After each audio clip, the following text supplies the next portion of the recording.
Hello and welcome to the Refs Need Love To podcast, a show that gets real, raw, and behind the scenes of one of the hardest jobs on the pitch, the referee. I am your host, David Gerson, a grassroots referee, a referee mentor, my gosh, a dad, a husband, I'm a sales and marketing guy. I do whatever I got to do, man, out there to make it happen for myself and my family and those that I love. And I'm so glad that you're here joining me on the podcast today. Today, guys, we're going to do some life lessons from the pitch. I had a really challenging match last week that we're going to talk about and break down. I have just launched some brand new red and yellow cards that have all of my pregame on the back, and we're going to step through that. We're going to do some letters from the mailbag, and we'll see what else comes up. Okay, so first and foremost, life is crazy right now. So as I have a full-time job, so I run sales and marketing for a small company called Hip Hues. And by the way, I love it. It is so cool and so challenging to work for a company that only has 9 employees, right? So I just left the company previous this last year that had 50,000 employees and was like $11 billion in sales and owned by private equity. That's an experience. And I literally work for the owner of the company, and I'm building entire websites from scratch and email campaigns and social media and Google ads and making sales calls, cold calls, warm calls, referrals, you name it. And that is my full-time job. So again, I wake up early in the morning, try and work out about 3-4 days a week right now, including game days on the weekend. So I'm trying to stay fit. And then I eat my breakfast and I start working all day. And then I finish at 6 o'clock at night. And then I hopefully have a dinner with my family if everyone's available. And then I get back to my second job, which is Refs Need Love Too. So whether it's making videos or shipping products or you name it, that's my thing. And I feel like I'm working like 90 hours a week, 100 hours a week right now because it doesn't end on the weekends, of course. My second job is like all the time. But I'm loving life. But on top of that right now, we've got some really exciting things in our life right now. My daughter is just graduated from high school 2 nights ago. And so we're gearing up for the big graduation party. Okay. That's a thing. For my son graduated from high school a couple years ago, 2 years ago. Yeah, there was a lot of work getting ready for the party, but it's nothing like this. Like for this party, I had to build a kissing booth from scratch for our dog, Zoe, who's like she's 12 inches tall, whatnot, but she's very kissy, very kissy. Like she wants to give you 1,000 kisses. So we have a kissing booth that I have built by hand, right? And I'm not an engineer, I'm not a carpenter, but I know how to put wood together and cut wood and screw things together and paint things. And so I did that. I built this very overly engineered kissing booth that's going to be adorable for the party. Very excited about that. I had to redo the cornhole. So I built my own cornhole set a number of years ago, but it was kind of crappy. I had to repaint, re-lacquer that and get that all ready to go. The deck was looking beat up. So I had to sand and repaint the entire back deck and all the railings and take care of the front deck because that was looking a little not its best, whatnot, a lot of yard work. It has just been crazy. So like the last week and a half, it has been, okay, we're crazy hard at the full-time job. Then as soon as that's done, at 6 o'clock, thankfully I work from home, so I don't have a crazy commute. I change clothes and I start working outside or I work on the wood projects. And just, it's been nonstop. And yesterday was like literally from 8 in the morning to about 6 p.m. at night, just like nonstop because it was nice weather and I knew I can get the painting done. But oh my gosh, my body is feeling it right now. So just crazy, but wonderful to have all 3 of my kids home right now. This is probably the last summer ever that all 3 of my kids are going to be home for a summer. So trying to take every moment. If I hear them in the kitchen, I'm like running to the kitchen. Hey, what's going on? How you doing? I'm trying to say hi and get a hug in because these times are few. This is the last summer I'll have my son home. He starts a co-op next summer. My eldest son, my 20-year-old. So he'll be co-oping next summer in South Carolina. He won't be here. So it is so precious, these moments that we have. And even though I might be working like crazy hard right now to build this new company that I've joined, I love that it's small and I can see the impact of my work. And even though I'm like pushing my body to the brink, just like nonstop work right now, it is for wonderful things. I think there are some people who have the unfortunate scenario where they're working a lot, maybe working 2 or 3 jobs, and they hate their jobs. And as a result, they're really depressed and they hate life. I am working like 2, 3 jobs, and I am loving life right now. I feel more passionate, more present than anyone possibly could. I feel great. feel really great. I feel great about the Refs Need Love 2 business. That's been really wild and fun. New scorecards I just launched. The response has been fantastic on those. We're going to talk about those in a little bit. But everything's nice. I'm having all sorts of new opportunities come my way because of the success of the channel. And then again, the full-time business, that's growing and going good direction. And my family's doing well. Again, they're healthy. They're happy. They've got bright futures ahead of them. And I think this is I have a lot of reasons to be thankful. A lot of reasons to be thankful and just happy about what's going on in my life. And so I wish the same for you. Wherever you are and whatever you do, if you're not happy with where you are, write out a plan and figure out where you do want to be and then start going there. I always constantly am telling myself, remember doing something, if I'm sitting scrolling on social media or something like that, I always remind myself, is this getting me closer to the goal? If what I'm doing right now is not getting me closer to my goal, then I need to go do something else. I need to stop what I'm doing. Whether it's personal health and well-being, just read a book or read a business book to help me grow. Whether it's go find a family member and go spend some time with them. Whether it's go work out, go take a walk, go do something good for me. That's always what I'm thinking about. If it's during the workday, I'm like, okay, is what I'm doing getting me closer to the goal? Is it growing the business to the number that we need to do? Is there something that's a higher priority I need to get done? Is it getting me closer to the goal? So whether it's my personal health or my professional success, that's what I'm thinking about all the time.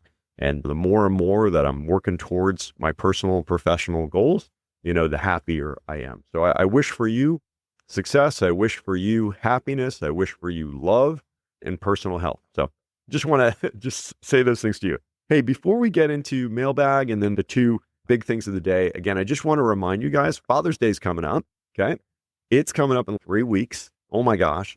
There's still time. If you go onto the Refs Need Love 2 store, you can order anything on there and it's going to be to you within 3 weeks if you order within the next day or two. Okay. You start getting a week out. You can forget about any merchandise like shirts or quarter zips or sweatshirts or something like that. Those things take 2 weeks easy. It takes 4 or 5 days to be made and then a week or so to ship. So forget about that if you're 2 weeks out. But for all of the merchandise, okay, again, we're talking about the scorecards, the brand new red and yellow cards with the pregame checklist we'll talk about in a bit, coins, bumper stickers, stuff like that, car magnets, things of that nature. Flags, man. I tell you, I got amazing high quality flags that are like literally 30-40% less cost than what you could buy them anywhere else. Okay. They are comparable to the B&D flags if B&D. And honestly, I think mine are actually a little better. I think the grip is actually a little better and not as sticky. So check it out, hook yourself up. If not for you, someone else. If you've got family members who are always wondering, what do I get for dad? Send them a link to my website. Tell them, go buy something this week.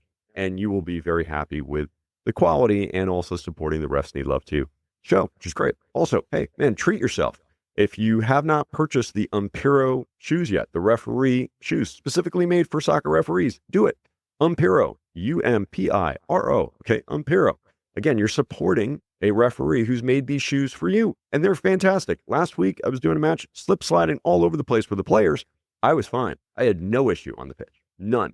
Did not feel like I was going to slip one time, and I saw so many people lose their footing, no matter how much I was doing out there. So I definitely encourage you to check it out. So definitely check out the Umpiro shoes. Additionally, Ref 6, okay? If you haven't had the Ref 6 app, this is a great time. Father's Day gift. Get yourself an annual subscription and use my code. When you're buying a hero, use my code. And for Ref 6, use my code. Refs Need Love 2, all one word, okay? Just type it in. And I think it's 20% off for Ref 6, and I think it's 10% off for the Umpiro shoes. So treat yourself and get yourself a new app that's fantastic for referees and those new shoes. You deserve it. I am giving you permission to treat yourself. That would be fantastic. All right, guys. Now, quick letters from the mailbag. Okay. First off, this is from a youth referee. He writes, hey, I just wanted to thank you for giving me confidence in my voice as a youth ref, both through your videos and your work on the new ref abuse guidelines. I submitted a report for the lowest level of verbal abuse according to the policy, and I have a discipline hearing tomorrow night to go over it with the state disciplinary committee. Coach exclaimed publicly and loudly, quote, do you need new prescription glasses? Maybe then you can call it right. Among other, and that was a quote, among other lesser things to my AR, also a youth who wears glasses. I recognize this was a literal example U.S. Soccer provided, but only gave a yellow card instead of a red card during the match. I have a feeling that they're going to ask me why I didn't go red, and my reason was game management 5 minutes earlier, I awarded a downgraded dog show yellow to the opposing team with a penalty kick. Also, it's the first time I was having to talk to the coach. I'm a little worried that the charges might get dismissed, but I don't know. But all in all, thank you. Keep it up. Okay, and that's the end of his message. And we went back a couple times. He went to the disciplinary committee, and they did uphold the charge. And I just want this to be a great reminder for everyone. Even if you don't show a red card in the match, it does not mean that you don't submit a red card report, okay, a supplemental report, if you believe that a red card offense did occur for verbal abuse during the match or physical abuse, whatever. But certainly, if there's something that needs a card, you still write up the report, okay? It needs to be dealt with. I know a lot of youth referees feel really intimidated during the match. A lot of adult referees feel really intimidated during the match, and they don't have the confidence to go ahead and show that card. Obviously, there's a massive power imbalance. It's scary. Parents might be yelling. Coach might be yelling. You're a kid. You're a teenager out there. My gosh, it is a very intimidating situation. But you still write the report because that behavior must be addressed. Okay? That is belittling. It is insulting. They're attacking the referee's credibility right there publicly in front of everyone sitting around the pitch. Okay? Unacceptable, especially to a minor, which, by the way, the penalties for verbal abuse towards a minor are tripled under the new referee abuse policy. Let me tell you, that coach will never do it again. But if you don't write the report, nothing will change. And what you permit is what you promote, and it only gets worse. So thrilled that the content, right, that we created, myself and my partner from Fuel BMC, the agency that I work with, John Petrie, and Carrie Seitz from U.S. Soccer, our VP of referees, that we were able to put together this policy and all the materials and make it so that people can understand and remember it and be able to apply it. Very proud of that, and very proud of this young referee who followed through with the report, and that coach has since been suspended. So great. I got one more here. Okay, this is from a dad about his young referee daughter. He writes, I thought you'd like a feel-good story. My daughter came to you last year after a really rough match early in her reffing career. She was verbally abused by a coach in a U19 match. She stuck with it and started season 2 at a tournament this weekend. After a U10 match, she was offered a donut by one of the teams. A mom from the other team approached her and complimented her on how well she called the game. She was not afraid to call fouls when needed, warned players about the elbows and pushing. She also allowed redos to both teams for bad throw-ins and a couple of double-touch goal kicks. But she also explained what the correct call should be. She had lots of fun and can't wait for next weekend. Thank you for your encouragement last year. I think it really helped her get over a bad experience that could have ended her refereeing career before it even started. Sincerely, Corey Day. So that was from a dad about his daughter referee. And I'm getting a little verklempt and about to cry. It's so emotional about this stuff. Again, I just feel so much for so many referees, especially youth referees who feel they have no one to talk to, or adult referees that have no one to talk to. Listen, I'm here from you. If you ever reach out to me, just know I'm going to read your message. I promise you I will. And I'll respond. It may take me 2 weeks, 3 weeks, a month. Right now, I am almost 3.5 weeks behind on my Instagram messages, my DMs right now. I just get so many every single day. And as I've told you, my work schedule, I have a very limited amount of time to read these things. I go through them as I'm eating breakfast, maybe right before bed. I start to bang out 3 or 4 responses because sometimes I have to watch videos. It takes me like 10 minutes sometimes per video. But man, if you need me, reach out. I'm happy to be a sounding board, to encourage you. I'll tell you, it just happened for me last weekend with my son's girlfriend was giving me some encouragement before a match. Listen, I'm here for you. You are not alone. You are not alone. Okay?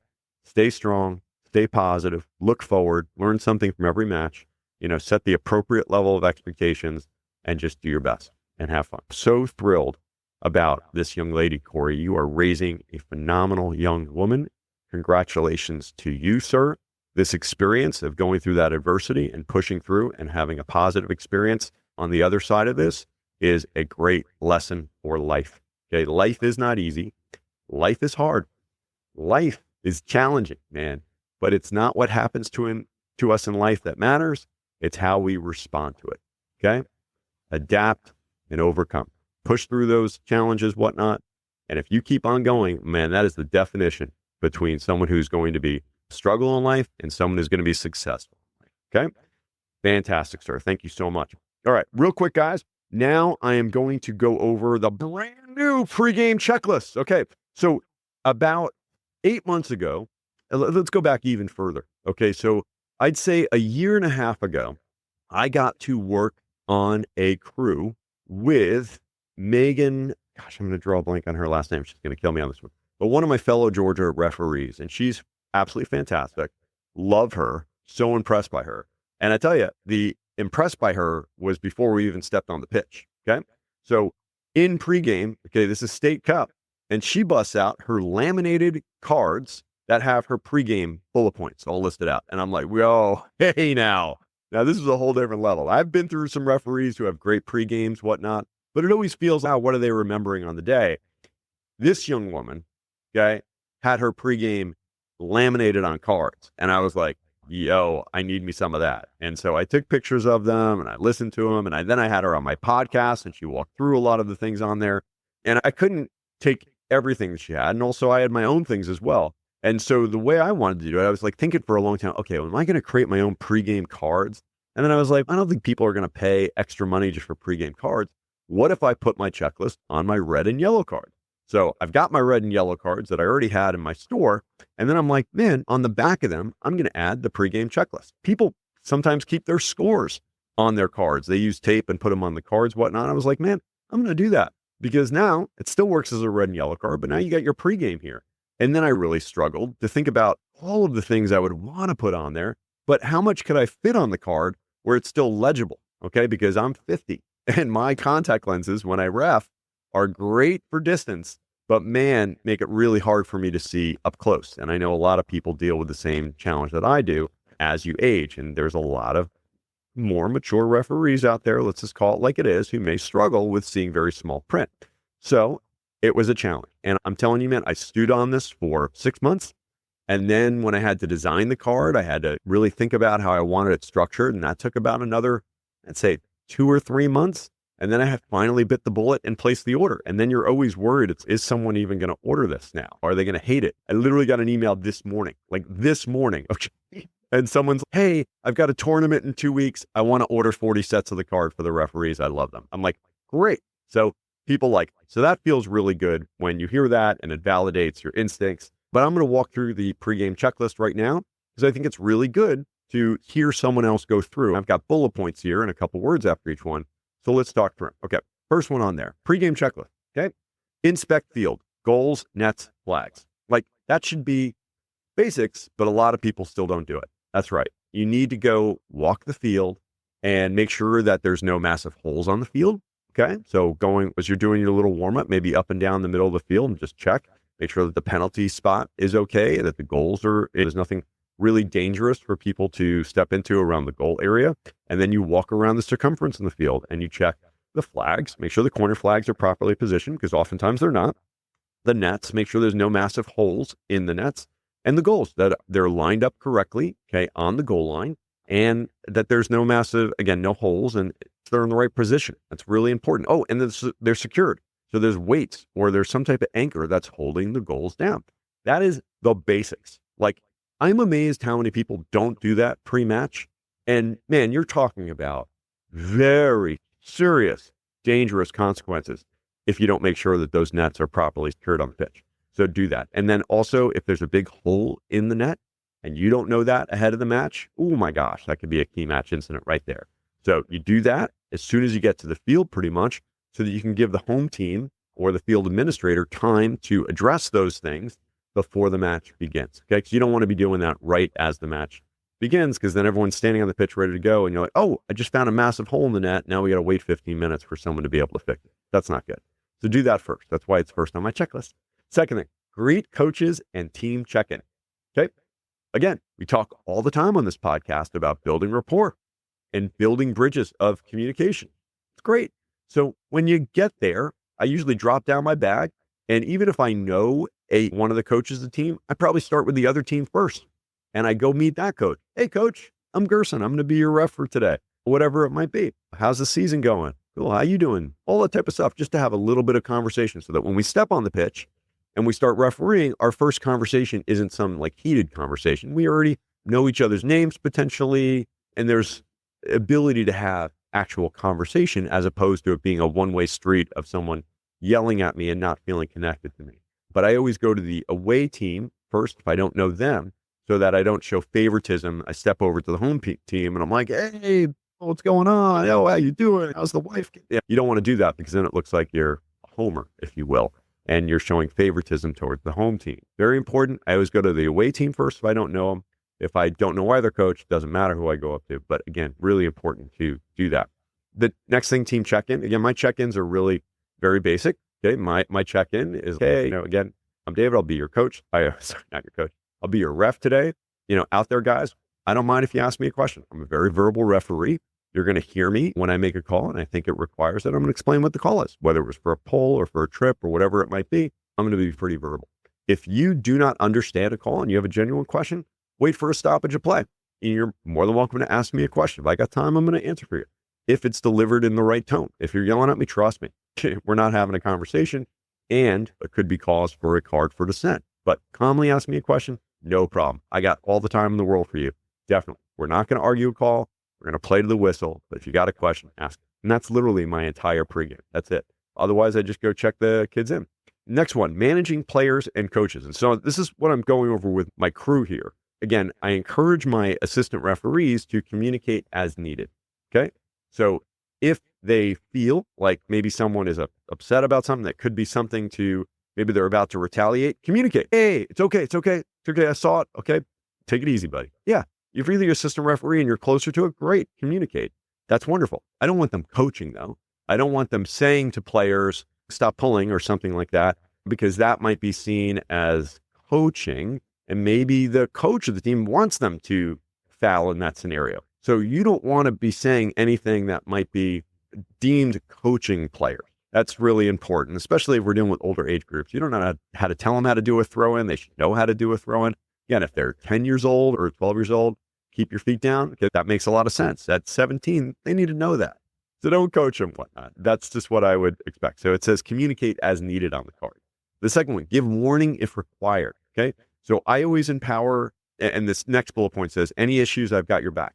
So I always encourage my assistant referees that when we're out there, abuse towards any of us is abuse on all of us, whatnot. Okay. So if someone is yelling things towards the center referee, or they're yelling things towards you as the referee, or they're dissenting towards you as the assistant referee, I always encourage you, hey, AR, you're more than welcome to give the first warning. Okay. Meaning coach or the parent, please stop. You're engaged in public dissent. Okay. Coach, please stop. You're engaged in persistent dissent, whatever it might be, or there will be consequences. So I always encourage them, give a warning if you feel comfortable doing it. Because let me tell you, if you call me over and you tell me that, this person needs a card, I'm just showing a card every time. I'm not questioning you. I'm not doubting you. Hey, you tell me that guy needs a card. Great. I trust you. Card, done. Yellow, done. Or if it's a parent, I go over and grab the coach. Hey, coach, that parent over there, you need to go have a conversation with them. Or that parent over there, they need to be dismissed. But I want my assistant referees to feel comfortable to have the first conversation, to be able to give a warning. Next bullet point, substitutions. I always tell the AR2, okay, mirror the flag signals from the AR1 so that I can see it if I'm looking the other direction. Or AR1, all substitutes need to be wearing pennies, okay? So some other color aside from their game jersey when they're on the bench or they're warming up on the sideline. And then I always encourage people, hold the subs off until the player they're subbing for is completely off the field. You would think, oh, that's common sense. But I got to tell you, a lot of people don't do it. It's a big deal, okay? I don't want to be counting every single time I'm about to kick back off after a sub. Hold them off, and I'll call them on as soon as the other player is off the field. So hold them, help me out there. The next one, offside, okay? First bullet point there under offside, be patient, wait for involvement, okay? That is something you need to remind people, especially younger referees, okay? Maybe there's two people running towards the ball, and one of them was onside, and one of them was onside when the ball was played, and one of them was in an offside position when the ball was played by a teammate. Be patient. Wait to see who gets involved. Also, as the age groups go up, people are pretty intelligent. They might start running towards the ball and then stop, and then let someone else come play that ball because they knew they were in an offside position. Wait for involvement. It's really important to be patient on that. Unless we have a one-on-one situation with the goalkeeper and you know that we've got a potential collision and that person is running towards that ball and potentially the goalkeeper, get that flag up so I can blow the whistle and let's try and avert a potential dangerous impact there. The next one on offside, be confident on call. If you think you've got an offside situation, raise that flag and keep it up. Don't raise the flag and put it down, okay? I'll tell you to put it down if, let's say, the goalkeeper collects the ball, okay, and it didn't wind up being an offside offense, okay? It was going to be an offside offense, but the goalkeeper collected it. I'd much rather have that goalkeeper with the ball in their hands and they can punt it or throw it up the field or something of nature, as opposed to having to restart with a ball on the ground for an indirect free kick. It's an advantage to the defending team, the goalkeeper. So if I see that they've collected it, I'll say, so I can communicate to the goalkeeper, play on keeper, no offside offense, you've got the ball in hand. Because I don't want them to carry the ball outside of the penalty area and then put the ball down. They've created a handball offense if we're not calling it. So it just creates a whole issue there. So if keep your flag up, and I'll tell you to put it down if need be, but if you're going to call it, be confident in that. The next one there, deflection versus deliberate. Now, I made a mistake on this last week myself, but if there is a deliberate play from the defender and an attacker is in offside position, it is my responsibility as the referee to let you know that it was played by the defender. You're looking at the second to last opponent. Okay, that's not your job to worry if it was played by the defense in that scenario. That's my job. You put your flag up and I will scream, defender, defender, play on, or whatever it might be. So again, if it's a deliberate play by the defending team, by the defending team, it's my job to shout that out. You just put that flag up and then I'll tell you to put the flag down as need be. All right, fouls is the next one on the list.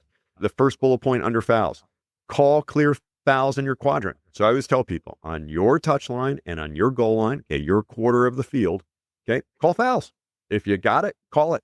I trust you. Whatever it is, whether you got a trip, you got a handball offense, if it is close to you and you feel you've got a really good look at it and I haven't called it, call it. Great. Obviously, fouls coming out, I want you to be quicker. Okay, if someone's trying to play out of the corner and they're getting like elbowed in the back or pulled or held or something like that, and you're right there, call it. Okay, you're going to be closer to the play than I am. That's great. Now, fouls coming in, okay, attacking team, fouls that would benefit the attacking team, be patient. Be patient because we may have a situation of advantage. So even though there's a foul, let's wait a couple seconds and see if an advantage takes place. So be patient on fouls coming in. And also, your foul, the bar raises, I think, the closer you get to a penalty kick situation in the penalty area. Think about it, listen, see where I am. Am I close to the play? Do I have a good look of it? Have I verbalized? Oh, ball, clean, play on. If not, okay, and you see a foul, by all means, call the foul. That's great. Next one is, I'd said, be patient on fouls with advantage. And then this is really important for my assistant referees. Watch for fouls behind the play. Watch for fouls behind the play. So as play switches up, sometimes a player who's lost the ball or maybe felt that there should have been a foul might be upset and they try and take it out on the other player, the opposing player. And there's something that happens behind the play. I don't see it. Look for it. Okay. Look for it. Okay. Be thinking about it. And if you see it, make me aware. Get your flag up. AR on the other side of the field, mirror that flag. I'm going to back you up. I'm going to trust you every single time, but please look for it. Maybe even use your voice. If you see something about to happen, tell them, hey, stop that, settle down, whatever it might be. And then let me know at the next stoppage of play so I can have a conversation with those two as well. But look for fouls behind the play. Last one on the yellow card here on my cards is follow play down to the goal line. I am a magnet for goal line decisions. I straight up magnet for goal line decisions. Okay. If there's activity down by the goal line, get on your horse and get down to the goal line. The last thing I want to see is kind of a mess in front of the goal. There's a couple people around it. And it's close to a goal, no goal situation. And I look over him and I see my assistant referee 10 yards away from the goal line, on the touch line. That is infuriating. Please, you are the only person on the pitch who will have a credible position to make that goal. If there's activity down there, get down there. Obviously, if it's a long ball kicked and everyone knows the ball's going past the goal line, it's going to be a corner kick or a goal kick, whatnot. You don't need to run all the way down to the goal line to signal goal kick or corner kick. But if there's activity down there, please get down there so you can be in a credible position. All right, now moving on to the red card bullet points here. Not that these are red card offenses, but I just only have so much space on each card. Okay, so this one is for a throw-in. Okay, throw-ins. First thing, eye contact. So we got a throw-in situation. You need to be looking, okay? As the referee, I'm looking to you as the assistant referee, especially if it's on your touch line, your goal line, okay, I'm looking to you to make the call. You're in a better position than I am. Obviously, if it's extremely obvious and it's not in it's on the complete other side of the field from you, I'm going to just go ahead and lead. You just mirror me, okay? That's all I need you to do. But if it's in your quadrant, okay, I'm always looking to you and we're making eye contact. And then I'm asking for the next bullet point is subtle signal by your side. So put the flag in the hand that you are expecting to go up with, and then we will go up together. So we'll make eye contact and I'll put my hand in that down position, and then we will go up together. I always want us to be in alignment on our throw-in calls, our goal kicks, and our corner kicks. Why is it so important? We talk about throw-in, really not a big deal, because it shows that we are connected, that we are a credible crew. Okay, that is so important out there. So important out there is that we look like one team. So please, let's go up together, especially on those goal kicks and corner kicks. And then if there is a situation where I've got a different call, okay, and I see which direction you're going, because maybe there's a deflection that I'd seen, I will say, on me, deflection, I saw a deflection, we're going yellow, or we're going blue, whatever it might be, but I'm going to take the responsibility for that, okay? It's going to be verbalized as to what I saw and why I'm making that call. So that's really important there. The next one, eye contact, okay? So in the match, I'm constantly, at every stoppage of play, looking towards my assistant referees, and I'm just trying to give a look. Do I have a sub situation? Do they have some information they need to tell me about dissent? Do they have a foul they need to make me aware of? Is there an injury on the pitch that I don't see? You name it, but I'm always making eye contact, and I'm giving a little bit of a thumbs up, and I'm looking for a little bit of a thumbs up or a nod back that all is good, okay?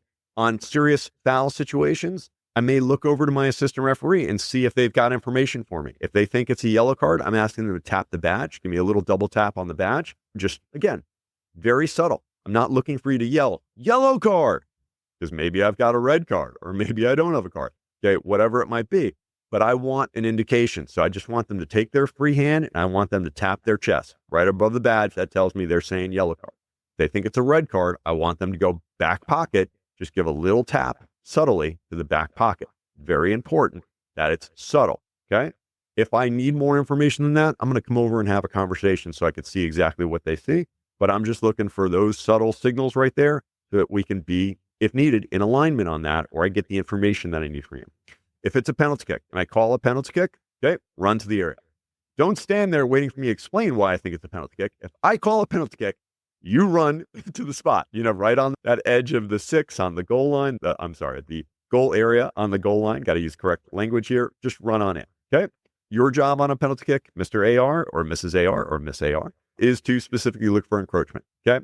At least 1 foot on the goal line when the ball is being struck.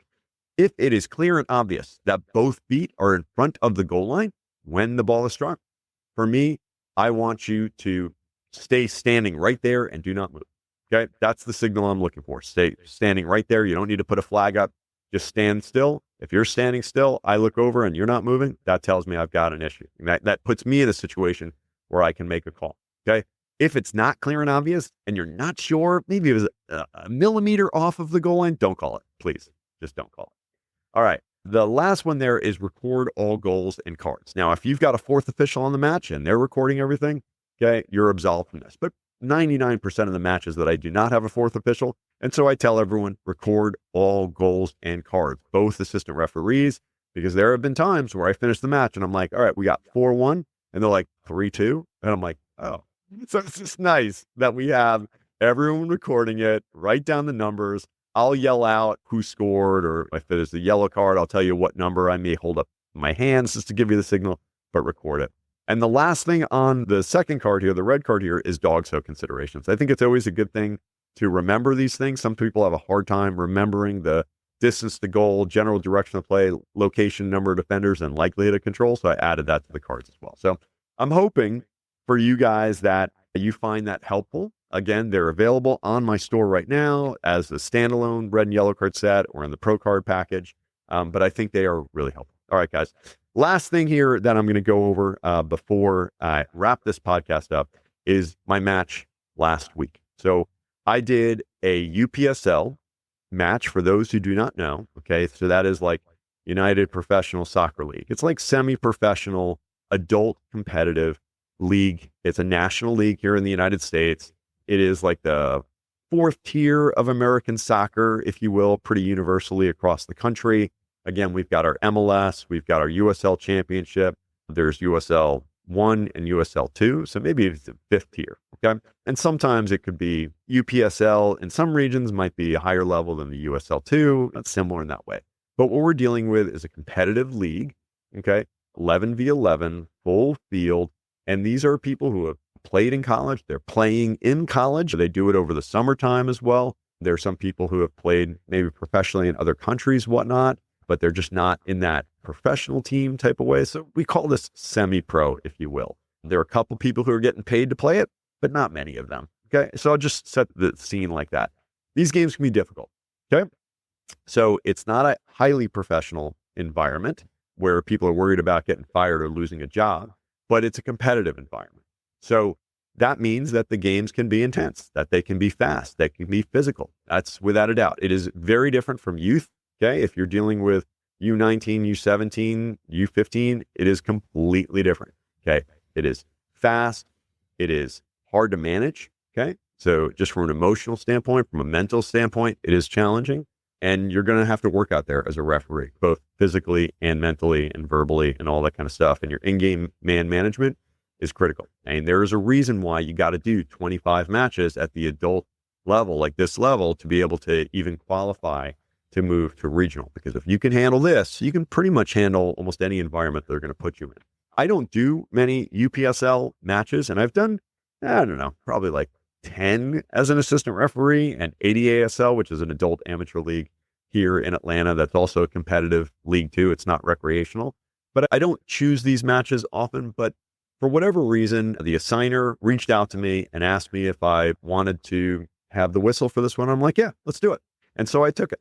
And I was nervous going into this. I got to tell you, all week leading up, as I told you guys, I've been extremely busy. So I hadn't been working out my normal schedule. I certainly hadn't been running like my normal schedule. So I didn't feel physically great. And then mentally, it was just, I don't know, I just wasn't in the right space. And so we're going to the match, and I have my son's girlfriend, Sydney, who's wonderful. Love this young lady. So glad that she is with my son. They've been together for 3.5 years, and yeah, consider her part of the family. Let me tell you, she's fantastic. But she has a passion for photography, and she was going to do some video and images for this match. And so we were riding to the game because my son was working his summer job, waiting tables for a brunch shift. So we're on the way to this match, the 4 p.m. kickoff, and we're heading there, just the two of us.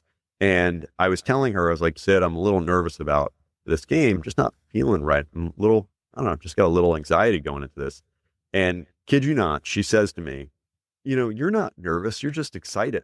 I swear, how many freaking times have I used that line, like to encourage other people? It's, oh, just take that energy and channel it into excitement. You're not nervous, you're just excited. She's never listened to my podcast, ever. And somehow she pulled this line out on me. I tell you, it was like crazy jujitsu. And I'm like, dude, you are so right. You are so right. And so I got to the field, dropped down my bags, took out my pregame card, and we did our walk around the field, went the full pregame, did a great warm up. And man, as soon as I blew that whistle, I felt great. I felt great, absolutely great. And I was so excited to be on the pitch with those young men. They're fit, they're fast, and they're running. And I am out there with them. Okay, man, it was raining on us like 75% of the match, and I was having fun. I had 12 cards in this game. 12 cards. This was not an easy match. One of the teams was completely Spanish-speaking Latin. Some of the guys said, I'm sure they had some English. But my gosh, I mean, it was a challenging, feisty match. 12 cards, okay? I had, oh my gosh, how many cards for reckless challenges in this match?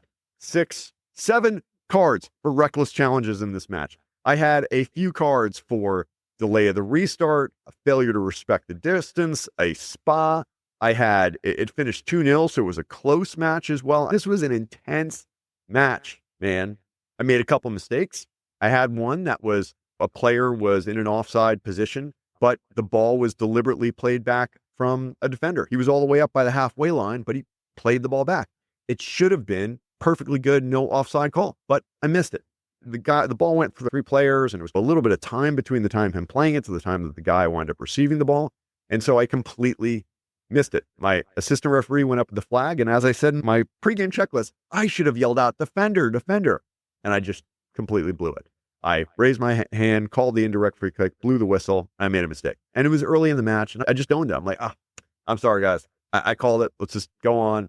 My bad. And everyone was cool with that. I also had another issue. Like first minute of the match, there was a hard challenge. Okay, a hard challenge. It wasn't a sliding challenge. It wasn't from behind, but 2 players are going to kick the ball. One person kicks the ball away. The other person gets shin to shin. It hurt. There's no doubt. But instead of giving a card, 60 seconds in, I chose to go game management and have a conversation with the guy. I'm like, yo, hey, now I got your number. Don't do that. Like, you're on a warning right now. Next foul, any foul, whatnot, expect there could be a card. Take it easy. Or there could be consequence. I figured exactly what I said to him, but I was just like pretty much like with a smile. I was like, yo, we're 60 seconds into the match, man. Come on, please. And so he was fine with it. But I will tell you, later in the match, when I did have to award a card for a reckless challenge down by the penalty area against the team who had gotten fouled in the first minute, they're like, why wasn't that a foul? Why wasn't that a foul? In retrospect, I wish I did show a card to that early foul, because it sets a precedent, right? And then people are like, why didn't you call that foul or why didn't you give a card there if you're giving a card here? So this is always an issue, and a great reminder. If you've got a yellow card worthy foul in the first 60 seconds and it's clear, give the card.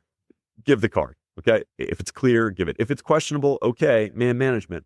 But if it's in that first 60 seconds and it's clear, it doesn't matter if it's the first 60 seconds or 60 minutes, give the foul. Otherwise, I thought I did really well from a game management standpoint. Like seriously, my communications, my match control, my credibility during the match, my movement. I covered 5.7 miles in that match, so I had good movement. I will tell you, in the last 10 minutes, I was laboring. I was definitely laboring. I was feeling my calves tighten up. And I got to tell you, I did not fully recover from that match. It was Sunday, 4 p.m. kickoff. I didn't fully recover until about Wednesday evening, because Monday morning, Tuesday morning, even Wednesday morning, I was still feeling sore. So I know I worked my butt off on that one. But I got good feedback from the players post-match, and my son watched me, and he's definitely he would tell me if I didn't do a good job, and he thought I did a good job. And I was excited. I felt accomplished. I felt like I put in good work. And I love the fact that I challenged myself. I love the fact that I did something that was difficult for me. I love the fact that I got to participate at that level of competition and put myself out there at 50 years old and running up and down that pitch and working my butt off to be in the right position and making those tough calls when those tough calls needed to be and showing those cards when they needed to be shown. I am so proud of that. So I'll just say it was a wonderful experience. It was an exhausting experience. It was a challenging experience, but that's what makes it so great, right? So the best things in life are rarely easy. When they are challenging, it is so gratifying when you achieve them or when they're done. So just for all of you out there who are nervous about taking that next step or working those challenging matches, whatnot, I encourage you to do it. Do it.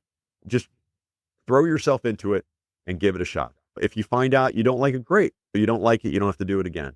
But don't let, the worry of maybe I can do it, maybe I can't, and then you never do it. Just go for it. And the worst thing that happens, not a great experience. You don't want to do it again, but at least so go for it. And now I'm excited. I can't wait to do it again soon. So it was a wonderful experience. I just want to encourage you to challenge yourselves and keep on pushing forward. It's fantastic. All right, guys, I hope you enjoyed today's show. And I definitely want to remind you again, check out the Refs Need Love 2 store for your Father's Day gifts. And even if you're not a father and you're a mother, hook yourself up, man. It was just Mother's Day. My gosh. And if you just want to support the Refs Need Love 2 channel, do it. I encourage you to do it. All of that money gets poured back in the channel. I just bought some new microphones this week, whatnot, that are not cheap. Please support the channel. I definitely check out the brand new red and yellow cards of the pregame checklist or any merch, whatnot. Again, anything you do is sincerely appreciated. I just want to tell you guys, I love you. Make sure you spend time with your family. If you've got kids, spend time with them while you can, because I think the numbers are like 99% of the time you get to spend with them are before they turn 18. After they turn 18 and they go off to college or go work someplace else and move, really hard to spend time with them again. So do it while you can. Do not lose that opportunity. All right. I love you all, and I hope your next match is red card free.